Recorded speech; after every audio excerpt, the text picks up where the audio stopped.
Here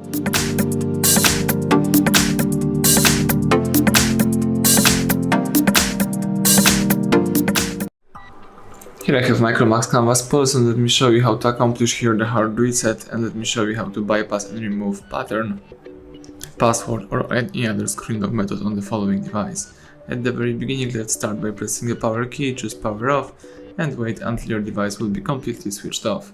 Now we need to use the following combination of keys, power key and volume down. Let's hold down together those two keys, power key and volume down. So let me keep holding those two keys. Release both keys as soon as MICROMAX logo pops up on the screen.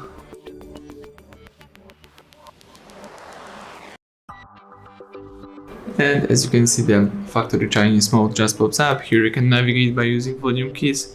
Let's scroll down here to choose clear eMMC. The whole menu is in Chinese, but it's easy to find clear eMMC, and press power key to confirm it. This is the hard reset operation, so you will erase all personal data, customize settings and install apps. Let's press power key to confirm it, and the device right now is performing a hard reset. So let's wait until the operation will be completed.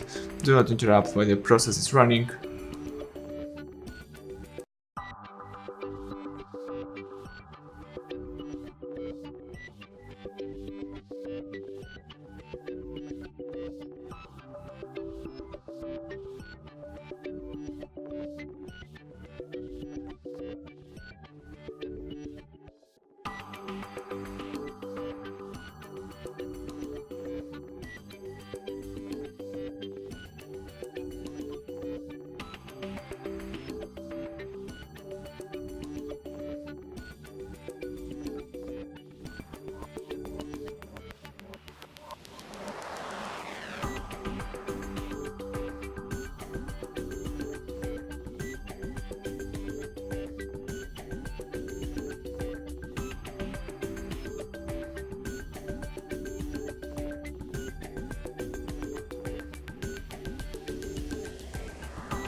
Excellent, the welcome panel just pops up, so now you can start easily activate your device. Thank you for watching, please subscribe our channel, leave thumbs up under the video.